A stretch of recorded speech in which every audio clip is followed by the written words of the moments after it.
Efesios capítulo 4, y vamos a leer del versículo 1 al versículo 3 y luego después vamos a ir del versículo 11 al versículo 16. Efesios capítulo 4, versículos 1 al 3 y luego nos trasladamos del 11 hasta el 16. Si lo tienen ahí, voy a dar lectura a este pasaje. Ustedes me siguen con su vista, así como están en sus lugares, dice la palabra del Señor así. Yo pues, preso en el Señor, os ruego que andéis como es digno de la vocación con que fuisteis llamados, con toda humildad y mansedumbre, soportándoos con paciencia los unos a los otros en amor. Verso 3 dice, solícitos en guardar la unidad del Espíritu en el vínculo de la paz. El versículo 11 dice, y él mismo constituyó a unos apóstoles, a otros profetas, a otros evangelistas, a otros pastores y maestros, a fin de perfeccionar a los santos para la obra del ministerio, para la edificación del cuerpo de Cristo, hasta que todos lleguemos a la unidad de la fe y del conocimiento del Hijo de Dios, a un varón perfecto, a la medida de la estatura de la plenitud de Cristo, para que ya no seamos niños fluctuantes, llevados por doquiera de todo viento de doctrina, por estratagema de hombres que para engañar emplean con astucia las artimañas del error, sino que siguiendo la verdad en amor, crezcamos en todo en aquel que es la cabeza, esto es Cristo, de quien todo el cuerpo, bien concertado y unido entre sí por todas las coyunturas que se ayudan mutuamente, según la actividad propia de cada miembro, recibe su crecimiento para ir edificándose en amor. Vamos a orar. Padre, nos ponemos en tus manos porque estamos, Señor, delante de tu palabra. Y Padre, cuando se predica, cuando se expone esta, Señor, solamente eres tú el que ha de hablar, el que ha de tocar los corazones y la voluntad de cada uno de nosotros, Señor. Te suplicamos que no sea el hombre el que hable, sino, Señor bendito, que seas tú a través de tu siervo, y Padre, que tu palabra no vuelva a ti vacía. Aprovechamos, Señor, también para orar por el Señor o el joven, no le conozco, Alejandro Madrid, por su vida espiritual, suplicándote, Señor amado, que tú seas con él, y Padre, que conforme a su necesidad tú hagas, Señor, y cumplas tu propósito en su vida. Si ya te conoces, Señor, entonces afírmalo en tu palabra y hazle crecer en la gracia y el conocimiento tuyo. Señor, si todavía no te conoce, que tu palabra, Señor, pueda llegar hasta muy dentro de su ser y provocar los cambios, Señor, que tu palabra misma hace. Lo ponemos en tus manos y nos ponemos en tus manos. En Cristo Jesús. Amén. Bien, hermanos, entonces decíamos que el domingo pasado estuvimos hablando un poquito acerca precisamente de el propósito que Dios tuvo para con Abraham, para con su esposa, y cómo para con toda su descendencia fue dejando en cada uno de ellos la idea, el pensamiento de que el pueblo de Israel tendría que crecer. Y fue Dios el que originó todo aquello. Todo se origina en Dios, y eso es lo más maravilloso. Y cuando llega el Testamento, hablamos acerca de la iglesia, y el mismo propósito que Dios tuvo para el pueblo de que éste creciera, también lo tiene para con su iglesia, de que ésta crezca. Acabamos de leer ahorita el pasaje en la lectura devocional de que somos piedras vivas, no somos piedras inertes, no somos piedras que no cobran vida, sino somos piedras vivas. Y dice allí que somos edificadas, y somos edificadas según el propósito de nuestro Dios. Dios le colocó aquí en esta iglesia. La pregunta es, ¿para qué le colocó aquí? ¿A qué le puso aquí? ¿Por qué está usted aquí? Seguramente para que crezca, para que juntamente con los demás o con las demás piedras vivas podamos crecer según el propósito que Dios nos ha dado, que Él nos ha fijado.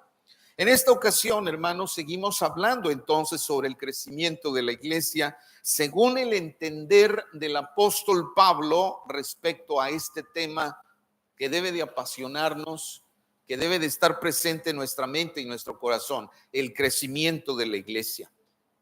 Y el título de este sermón, si usted quiere anotarlo, si usted lo quiere considerar, si usted lo quiere cambiar, también no hay problema, es el crecimiento de la iglesia según el apóstol Pablo. El crecimiento de la iglesia según la visión, según la perspectiva, según lo que el apóstol Pablo nos enseña en su palabra.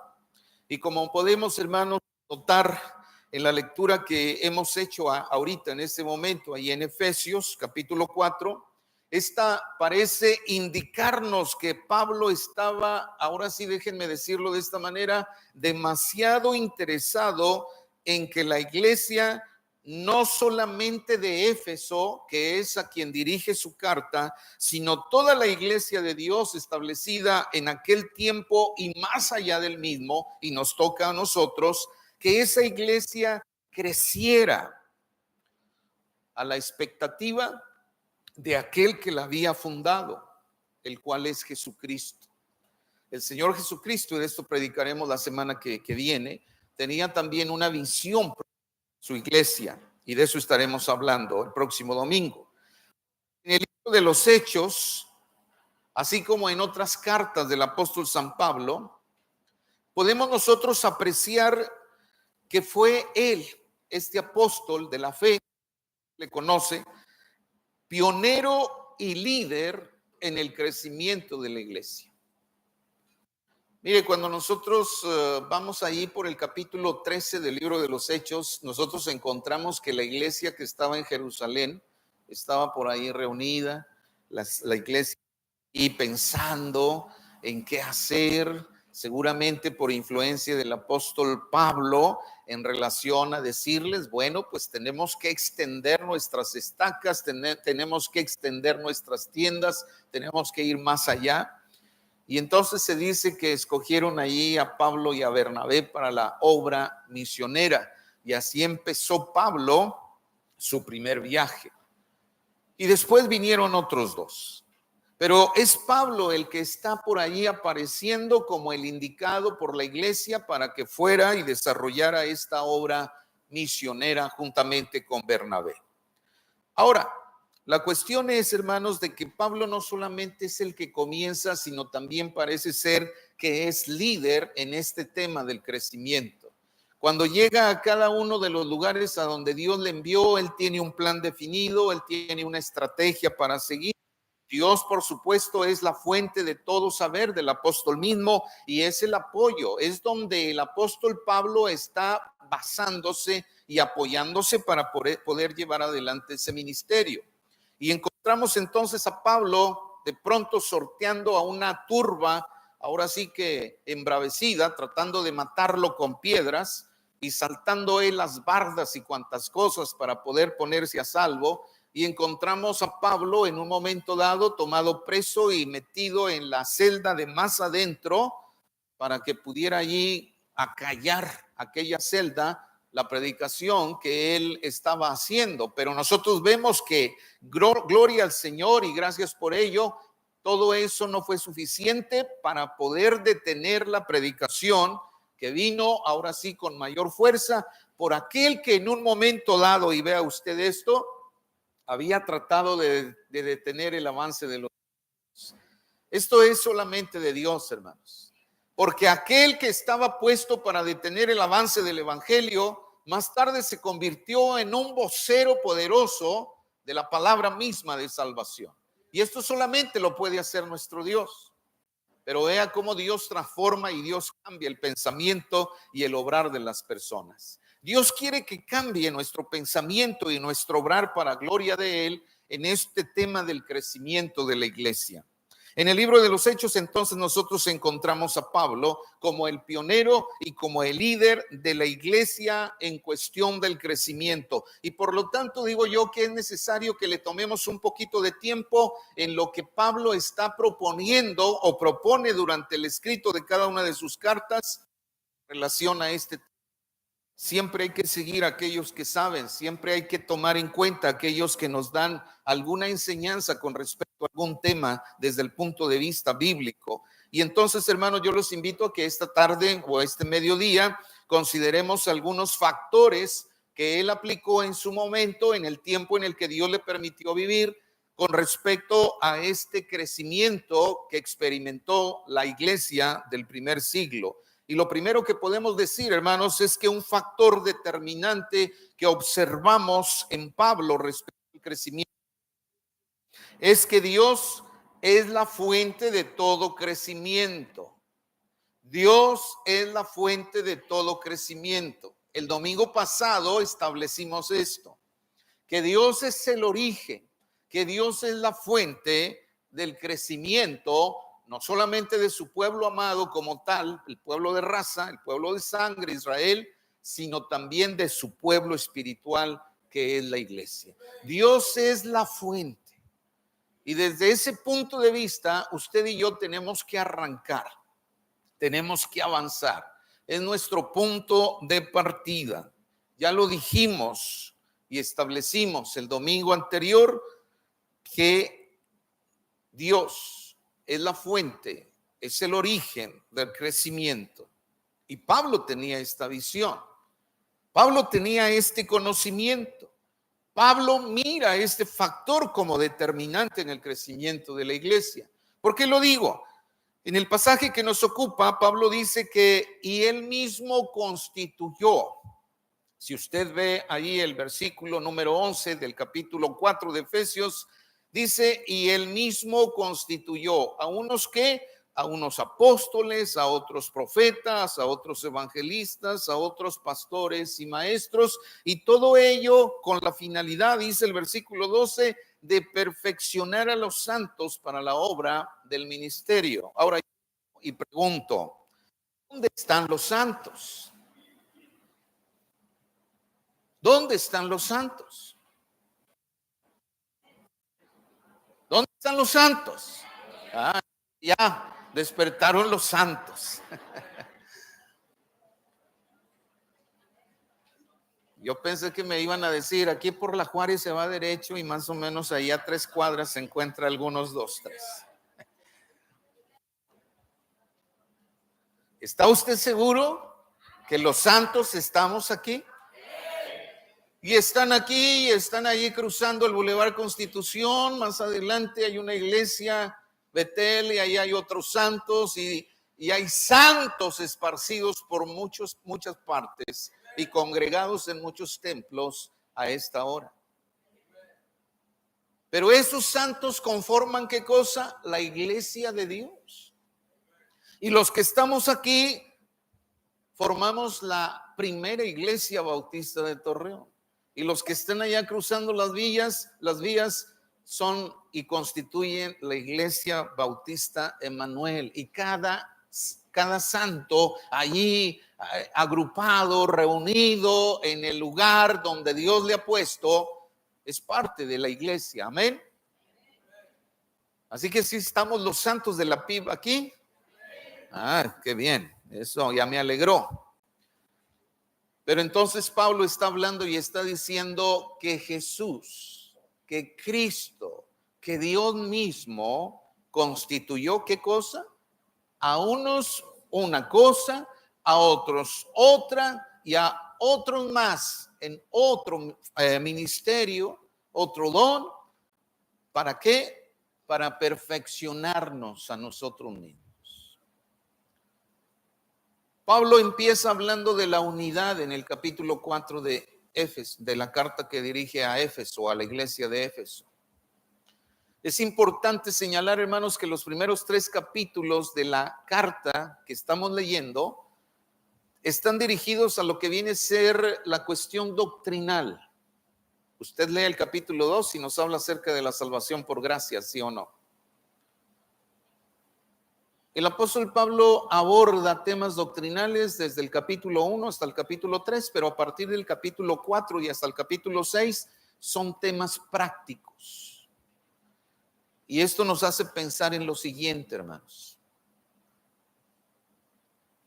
Quizás nosotros como iglesias damos mucho auge a la doctrina, a que el hermano sepa quién es Dios Padre, quién es Dios Hijo y quién es Dios Espíritu Santo. Y eso está muy bien. Quizás se nos habla mucho acerca de la encarnación de nuestro Dios y Padre en la persona de Jesucristo, y eso es maravilloso. Se nos habla acerca de la doctrina de la salvación por gracia y definitivamente que esto es algo precioso y hermoso. Y así pudiéramos nosotros hablar de tantas y tantas doctrinas, de la justificación, de la santificación, de la regeneración, de muchas doctrinas. Y todo eso está muy bien saberlo. Pero cada una de ellas tiene su aplicación práctica en la vida del cristiano. Y si nosotros solamente conocemos la doctrina, es decir, la parte teórica de la escritura, y no la estamos viviendo y no la estamos ejerciendo, entonces no hay crecimiento. Por eso el apóstol Pablo dice, bueno, ya estuvo de doctrina hasta el capítulo 3, pero a partir del capítulo 4 a esa iglesia amada de Éfeso empieza a decirle cómo está la cosa en relación a vivir para nuestro Cristo, para nuestro Dios, y por lo tanto a crecer como iglesia. Y lo primero que habla es acerca de la unidad. Y le dice Pablo a la iglesia de Éfeso, ¿saben qué? Ustedes necesitan estar unidos en todas las cosas. Ustedes necesitan ser humildes. Ustedes necesitan revestirse de mansedumbre. Necesitan revestirse de misericordia. Necesitan aprender a soportarse. Vean ustedes esto, soportarse. Y allí la palabra soportarse, hermanos, no tiene que ver con el hecho de meterle el hombro y ayudar a que alguien no se caiga. Allí la palabra es como tal. ¿Alguna vez usted ha dicho, no soporto a esta persona? Pues a eso se refiere, al hecho de soportarnos. Dios no se equivoca, Dios nos conoce. Dios sabe que a mí no me caen bien muchos de los que están aquí.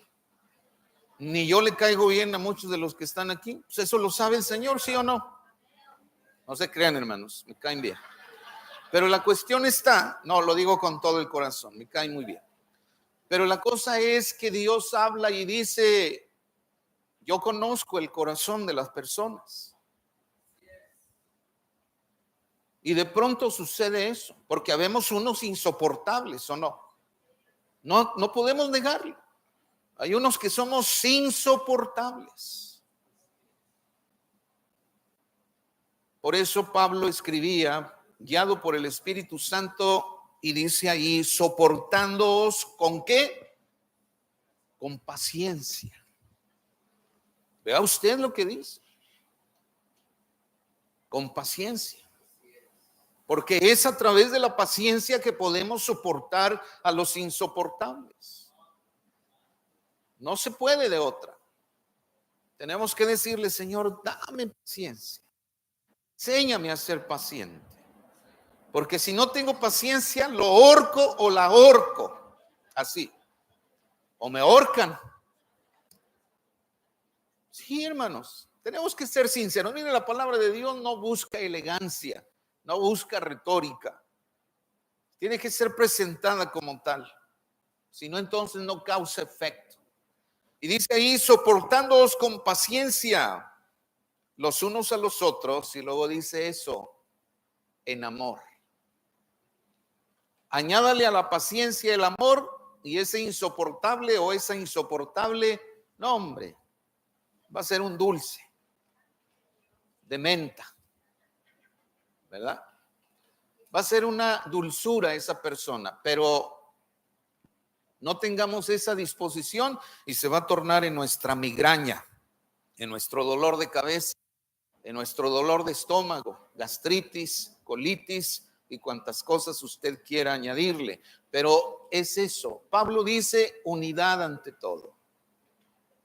Pablo dice hay que tener en cuenta que el origen de esto que es un milagro y que se le llama iglesia es Dios, fuente de amor inagotable. Es aquel que le tiene paciencia a usted y a mí, a nosotros, cuando lo fastidiamos, hermanos. Porque ciertamente que a veces eso hacemos con Dios. Él nos dice cómo debe de ser nuestra vida y nosotros hacemos todo lo contrario. Es como cuando el profesor en la escuela o la maestra en la escuela le dice a uno de los niños, por favor, haz esto, haz aquello, haz esto otro, y el niño se suelta allí brincando bancas y cuanta cosa, y la maestra o el maestro dicen, ay, estoy a punto de explotar. Este niño merece que lo corran, merece que salga de esta escuela. Y a veces Dios, en su paciencia, creo que llega a decir eso de mí, no sé si de usted.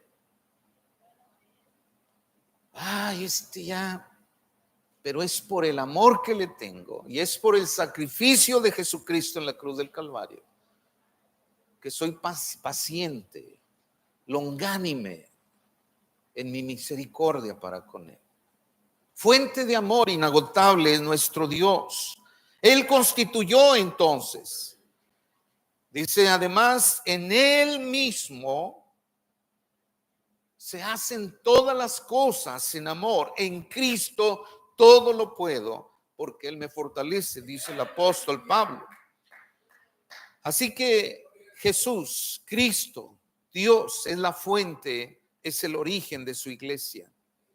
Y dice que él constituyó entonces a todos estos para edificación de la misma, para que la iglesia pueda estar creciendo, desarrollándose según el propósito eterno. Cuando vamos a otra carta de Pablo, allá en Primera de los Corintios, se nos dice que en aquella iglesia privada había celos, disensiones y contiendas. Sí lo ha leído usted, ¿verdad? Yo creo que todos lo hemos leído. Y se manifestaba porque unos decían que ellos eran del grupo, ¿de quién? De Apolos. Otros decían, no, yo de Cefas. Y otros se atrevieron a decir, yo de Pablo. Ahí es cuando Pablo no pudo soportar y dijo, no, eso no debe de ser. Los grupos dentro de la iglesia destruyen la unidad de la iglesia. Amén. Y cuidado del que ande haciendo grupos, porque se las va a ver con Dios.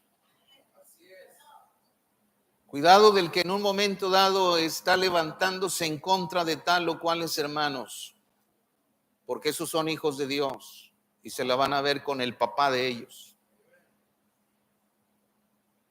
Pero los grupos dividen. Los grupos echan abajo la unidad y el crecimiento. Y aquí Pablo está hablando y está diciendo eso.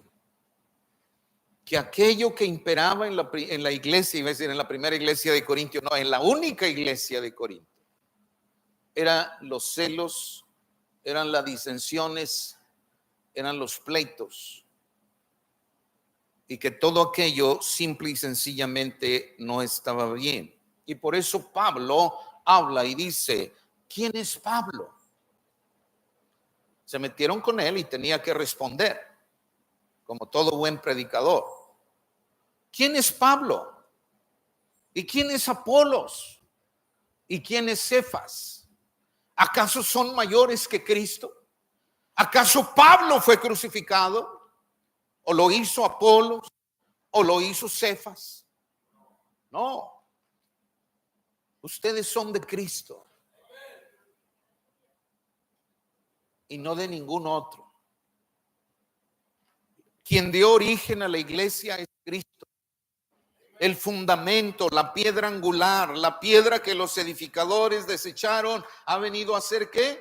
Cabeza del ángulo.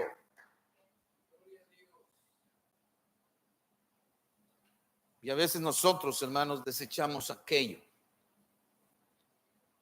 por seguirle la corriente a alguien que no tiene razón, pero que de pronto nos engañan. Y tenemos que ser muy sabios para poder detectar la estrategia del enemigo, porque más adelante habla en el versículo 14, para que ya no seamos niños fluctuantes llevados quiera de todo viento de doctrina, de enseñanza, por estratagema de hombres que para engañar, ¿cómo?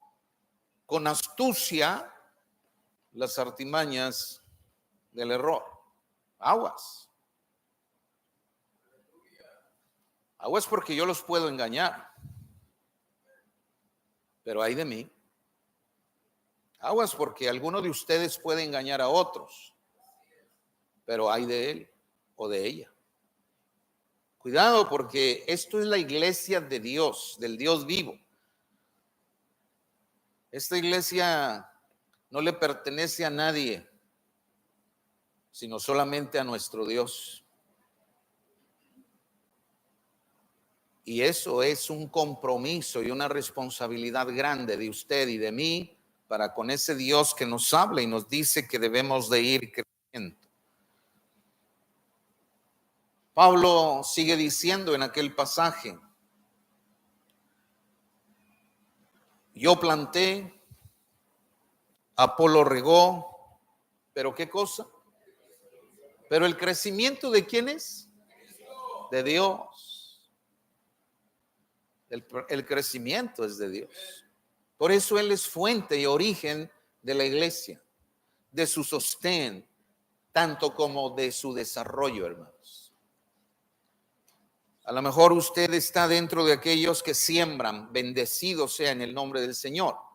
A lo mejor usted está dentro de aquellos que disipulan, gloria a Dios y bendición para usted. A lo mejor usted está con aquellos trabajando ya en algún ministerio, bendito sea el nombre del Señor en su vida. Pero sabe una cosa, no es ni de usted, no es ni del que siembra, ni del que riega, sino de aquel que da ¿qué? El crecimiento. ¿Y quién es ese? Es Dios, es Cristo. Si perdemos de vista esto, hermanos, vamos a andar perdidos completamente.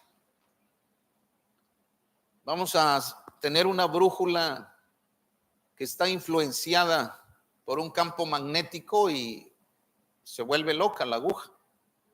Agarre usted una brújula, acérquele un imán y usted la va a mover la aguja para donde usted quiera.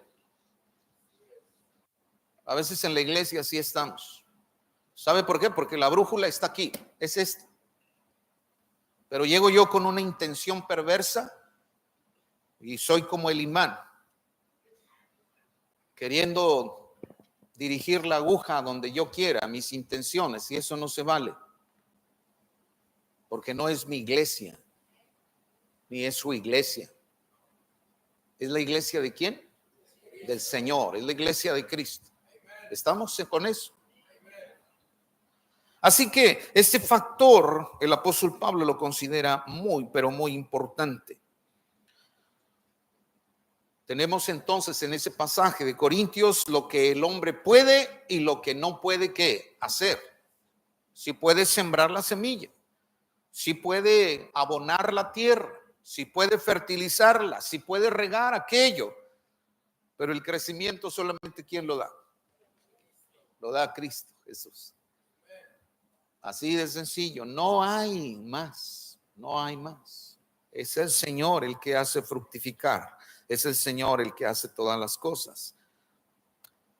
Solo Dios da el crecimiento. Entonces, ¿qué somos nosotros? Colaboradores en ese ministerio maravilloso que Dios, al cual Dios nos ha invitado. Solamente eso, no somos dueños, solamente siervos que prestan su vida para los propósitos, para cumplir los propósitos ¿de quién?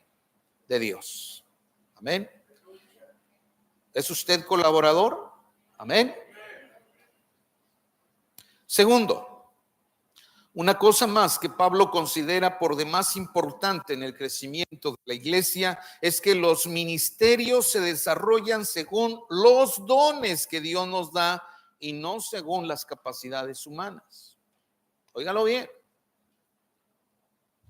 El diseño para la iglesia, según el pasaje que estamos abordando y algunos otros como Corintios y como Romanos, nos hablan que el trabajo de la iglesia debe de estar apoyada y cimentada en Cristo y esto a través de los dones que Él ha conferido a cada uno de los santos. Eso es lo que dice la Biblia.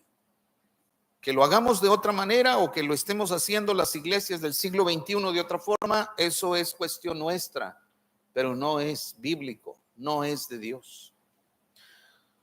Vea usted esto.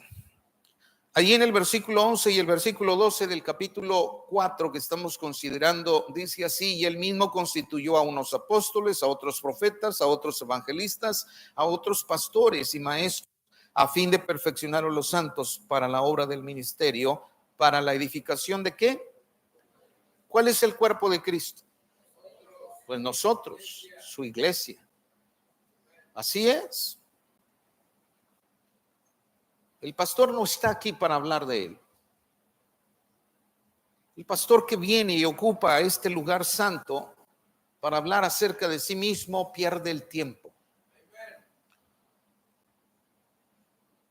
Pero usted y yo, como parte del cuerpo de Cristo, perdemos el tiempo si no estamos colaborando en la edificación del cuerpo de Cristo. Y muchas de las veces, hermanos, eso hacemos. Somos espectadores, pero no somos participantes del ministerio, del trabajo. Y eso hace que no crezcamos como iglesia. Este pasaje del versículo 11, versículo 12, revela que el liderazgo tiene formas y todas ellas constituidas por Cristo mismo. Dice, Él constituyó. Sea el ministerio que sea, llámele como usted quiera llamarle, ministerio, comisión, como usted quiera, departamento, como usted quiera. Todos y cada uno de ellos deben de normarse por lo que la palabra del Señor dice, no por estatuto, no por lo que alguien viene e impone, sino por lo que la palabra del Señor nos habla y nos dice. Así que esos ministerios, según lo que estamos leyendo, son dados a hombres y mujeres, siervos y siervas de nuestro Dios, que han sido capacitados con un don, al menos con un don. Cuidado también con ser demasiado exagerados en esto. En una ocasión, estaba yo por allí compartiendo la palabra en un área libre y me topé con un hombre que se miraba muy buena gente. Cuando yo le empecé a hablar de Cristo, dijo, yo soy cristiano. Casi me hace así, soy cristiano. Ah, bueno, qué bien, ya empezamos a hablar así, dije, pues ya es cristiano, pues ¿para qué le sigo, no? Y donde de repente me dice, ¿cuántos dones tiene usted? Le dije, pues yo creo que algunos 2 o 3, sí mucho. Y su cara fue así como de un pobre, ¿verdad? Se anda ahogando con eso. Dijo, yo tengo 10 dones. Me derretí, hermanos. Dijo, yo tengo 10 dones. Le digo, oiga, qué bien. De verdad, lo felicito. También le hice al sangrón, yo dije, pues, bueno. Y le dije, ¿y en qué está sirviendo usted en la iglesia? Dijo, no, de momento no. Pero yo sé predicar, tengo don de exorcismo. Dije, ese no está en la Biblia, pero bueno, se lo valemos. Tengo el don de la misericordia, tengo el don, bueno, me nombró 10 dones exactos así. Y le dije yo, pero ¿sabe usted que todos esos pesan demasiado si usted no está desarrollando al menos uno de ellos? ¿Sabe qué fue lo que me dijo? Dijo, sí, pero de igual manera tengo que darle chance a los demás.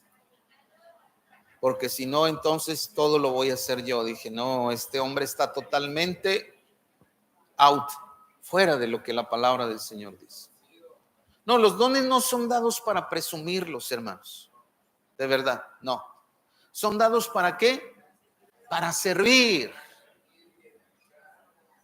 para que los pongamos en obra, para que trabajemos, no para decir, hombre, yo tengo el don de la predicación o de lo que nosotros decimos ahora, no, de la profecía. No, es para servir. Es para decirle al Señor, Señor, ¿qué quieres que yo haga? ¿Dónde encajo? ¿En qué parte de tu cuerpo me vas a funcional? Y no como aquel que ostentaba 10 dones y no estaba haciendo absolutamente nada. Si nos preguntamos, hermanos,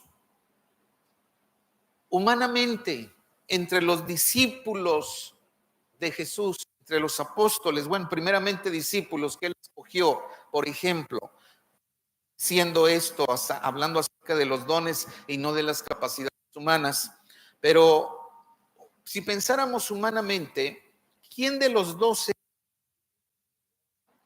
el más indicado para poder ser el tesorero del grupo? Hoy es día de votaciones, hermanos. ¿Verdad que sí? No sé por quién voy a votar porque son un chorrotal. Pero bueno, ahí la moneda no va a fallar. Aquí dijeron, adelante, que Mateo era el humanamente más capacitado, ¿sí o no? ¿Verdad que sí? ¿Por qué? Si era contador, con todo respeto a los hermanos contadores, era cobrador de impuestos. ¿Sabía contar el dinero? Seguro que sí. ¿Por qué Jesús no le dijo, Mateo, tú te vas a hacer cargo de la bolsa? ¿Por qué? A lo mejor no hubiese habido tanto robo, ¿no? Ya ven que Judas, una para ti, dos para mí, sustraía. Pero nos fijamos en eso, hermanos, es la lógica. En el reino de Dios, el título no vale tanto como la disposición del corazón y el don que Dios le haya dado. Dije el domingo pasado y lo voy a seguir diciendo hasta que me muera, la iglesia no se mueve por títulos. La iglesia se mueve por siervos con dones, no por títulos. Yo no sé dónde se enseñó eso, pero en la Biblia no se enseña eso. Y cuando yo me paro aquí a predicar, yo le digo al Señor, Señor, prívame de decir algo que no esté de acuerdo con tu Biblia, con tu palabra. Porque sería entonces un mentiroso, un farsante. Y la palabra del Señor nos habla de eso. Nos dice que usted, Dios le ha dado un don. ¿Sabe cuál es el problema? No que los dones fallen. Los que fallamos somos nosotros. No nos interesamos en saber cuál es nuestro don. No nos preguntamos, ni le preguntamos a Dios, ni le preguntamos a otro hermano. Y eso no tiene que ver con que yo sea creído, sino que muchas de las veces a lo mejor yo no me estoy dando cuenta de cuál es mi don, pero el hermano que está a mi lado o con el que convivo más me puede decir, ¿sabes qué? Tú tienes este don. Muchas de las veces no lo hacemos. Tenemos que interesarnos y preguntarnos, ¿cuál es mi don? Es más, de tarea yo les voy a dejar que esta semana investiguen cuál es su don. A ver, Señor, dime por favor cuál es mi don. ¿Cuál es? Y seguramente que Dios le va a decir cuál es su don. A través de algún hermano, a través de que usted diga, yo hago esto y me siento muy bien haciéndolo, pero no se trata nada más de me siento bien haciéndolo. ¿Estoy siendo de bendición al hacerlo? Sí, porque yo puedo echarme las 1000 perlas, ¿no? Y decir, no, qué bárbaro. Pero ¿estoy siendo de bendición? Si es así, por allí va la cosa. Amén. Entonces, hermanos, otro factor de crecimiento es las iglesias que trabajan, que se desarrollan, que ministran de acuerdo a dones y no a títulos nobiliarios, académicos, sino a dones, así. de fácil y sencillo. No tiene mucha explicación esto. Dios nos capacita, Dios lo capacita a usted. Déjese capacitar, déjese enseñar por Dios. Pregunte y diga, ahí está la oficina. Si usted viene y me dice, pastor, ¿qué don cree usted que yo tengo? Ayúdeme, con gusto podemos ayudarle.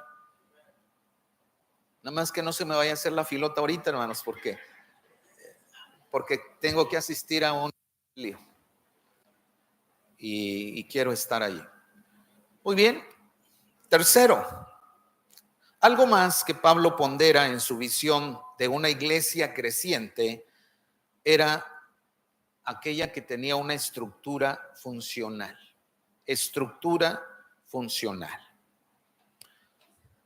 Fíjense que por allí anda el run que también nosotros acá en el norte, en el noreste, somos tierra de temblores, de earthquakes, ¿verdad? Ya la tierra se está sintiendo. Ya la tierra dice la palabra del Señor que ¿qué? Que gime, como qué cosa, como la mujer que está dando a luz.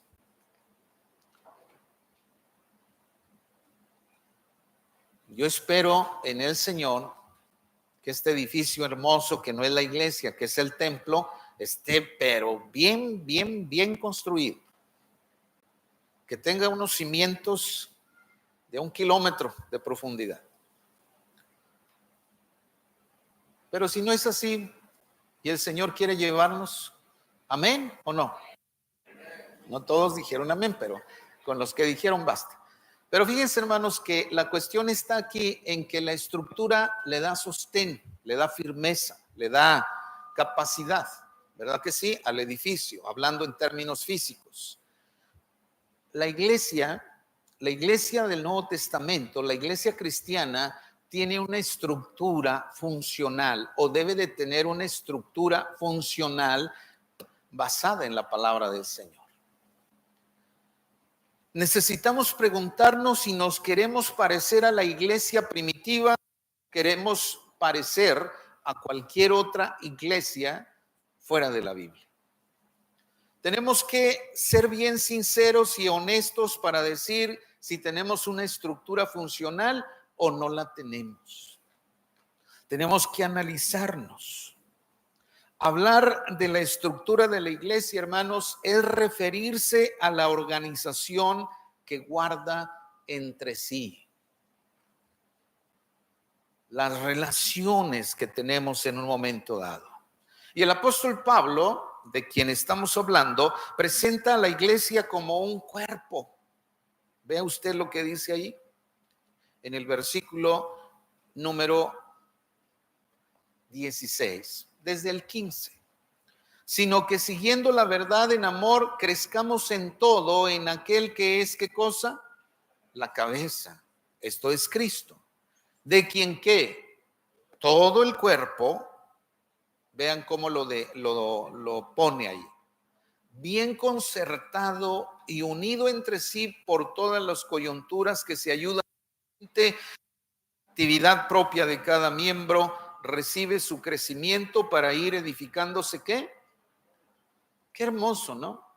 Aquí tenemos, gracias a Dios, algunos doctores y han de haberse quedado sorprendidos cuando estudiaban allá la anatomía y todavía hasta el día de hoy seguramente la anatomía del cuerpo humano, qué perfecta y maravillosa, ¿no? Y sobre todo ya después lo que viene a ser la función de cada uno de los órganos, y es maravilloso, hermano. Los chinos andan creando robots y todo esto que se muevan como los humanos, porque ya ven que los robots se mueven así como... No, ahora se trata de que se muevan así como se mueve el ser humano. Capaz que lo logran, ya ven cómo son los chinos. Pero crear lo que Dios creó como el ser, nunca, nadie. Bueno, nuestro Dios toma al cuerpo humano como una alegoría de la iglesia. Y dice que la iglesia debe de ser así. Una que está, ¿qué? Conformada por una cabeza. ¿Y cuál es la cabeza? El problema es que hoy tenemos iglesias con muchas cabezas, iglesias donde todos queremos mandar, donde todos queremos decir, es que yo soy la mera cabeza. La Biblia dice que hay una sola cabeza y es Cristo. Y nos dice a través de esto, no a través de ningún otro libro. No somos mormones para creer en el libro de Mormón. No somos testigos de Jehová para creer en el Atalaya o en alguna de las revistas o publicaciones que hacen. Somos la iglesia del Dios viviente. Somos cristianos que se basan en esto, en lo que está aquí, no en lo que alguien dice o diga. Y entonces, cuando venimos a ver nuestra estructura, tenemos que ver, y dice allí que debe de ser funcional. Pablo, escribiendo a los Corintios, aquella difícil iglesia, dice que el ojo no puede decirle a la mano, no te necesito, ni la cabeza a los pies tampoco puede decirle eso. ¿Verdad que no? Todo es necesario, hermanos. Nosotros tenemos 5 dedos en nuestras manos, ¿verdad? ¿Qué tal si el pulgar no lo tuviéramos? ¿Pudiéramos agarrar algo? Chance y sí, pero no es lo natural, ¿verdad? Con mucho esfuerzo lo lograríamos. Esta mano es tan importante como esta. Cada uno cumple una función específica. De tal manera que cuando yo digo, no, pues él, y lo menosprecio, digo, no, pero pues él qué, ¿en qué me puede ayudar? Es como estarle diciendo precisamente un ojo a la mano, no te necesito. O un ojo al otro, no te necesito. Ahora que andaba un poco ciego, cerraba un ojo y no miraba con el otro. Y entonces decía, no, sí te necesito. ¿Verdad? Es así, hermanos. Cuando nos lastimamos una mano o nos la fracturamos, ¿no la echamos de menos? Aunque sea la zurda para los que somos diestros o la derecha para los que son izquierdos.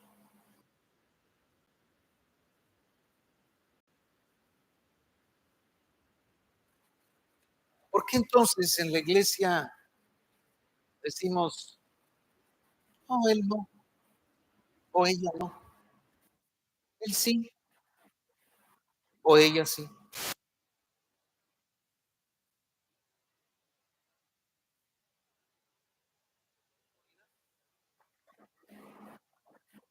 No la tomamos porque la Biblia no nos la da.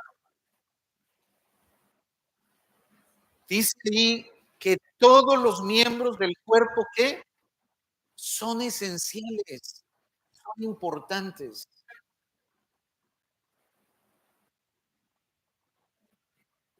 Todos, todos, aún al que menos, aún al que menos nosotros destacamos, la Biblia habla y se refiere a él como un instrumento de ¿qué?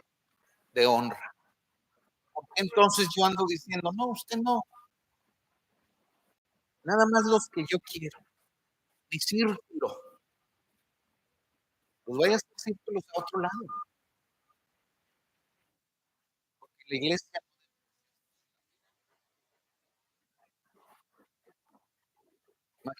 razón dijera, no, yo nomás con el riñón y el cerebro, con el pulmón no, estoy enojado. ¿Qué sería de nuestro cuerpo? Y a veces en la iglesia, así estamos. Dios tenga misericordia de nosotros si estamos así, porque Dios no quiere una iglesia enferma. Dios quiere una iglesia sana, donde sea su Espíritu Santo el que esté obrando en nosotros, hermanos. El que haga las cosas en nosotros y no nosotros en otros. Porque entonces no vamos a crecer. Las estructuras, tenemos una estructura, hermanos, pero a veces cada parte de esa estructura jala para donde quiere, y ese es un grave problema. Los varones estamos metidos en nuestras cosas, nuestros planes de trabajo los hacemos metidos en nuestras cosas, la unión femenil por otro lado, igual, los jóvenes por otro lado, y cada quien. Los ministerios, no, que mi ministerio es el más importante. Estoy hablando de otra iglesia, no de esta. Pero así estamos, compitiendo en ocasiones los unos con los otros. ¿Y sabe por qué? Porque muchas de las veces lo que queremos es que se diga, yo estoy al frente de este ministerio y por lo tanto sí está levantándose como la leche cuando hierve, que se espuma, al poco rato ya ni se vio. Tenemos que ser un cuerpo donde cada órgano, donde cada elemento, donde cada parte del cuerpo está interesado en cómo le va al otro. ¿Se imaginan?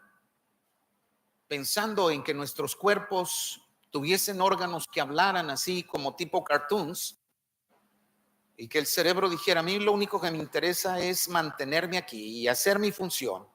Yo no sé si le está llegando allá al dedo del pie izquierdo la información, pero con que yo esté funcionando bien, con eso hay. ¿Se imagina qué catástrofe sería? Así sucede en las iglesias, donde cada uno hace para sí mismo y no está coordinado con todos los demás. Donde me interesa a mí que la predicación salga bonita y si el que entendió, entendió y el que no entendió, ni modo. No, de eso no se trata. Se trata de que usted, como miembro del cuerpo, esté funcionando. Se trata de que usted y yo, como miembros, parte de un ministerio, estemos funcionando. Se trata de que la iglesia del Señor crezca. Y esto es lo que Pablo habla. Resumiendo, él dice entonces que para que una iglesia crezca, definitivamente debemos de estar conscientes de que el origen y fuente es Dios. Nada más. Segundo, que simple y sencillamente, hermanos, los ministerios deben de desarrollarse no según capacidades humanas, sino según los dones que Dios repartió. Y tercero, una estructura funcional, una organización que funciona. Y eso nos va a ayudar a crecer.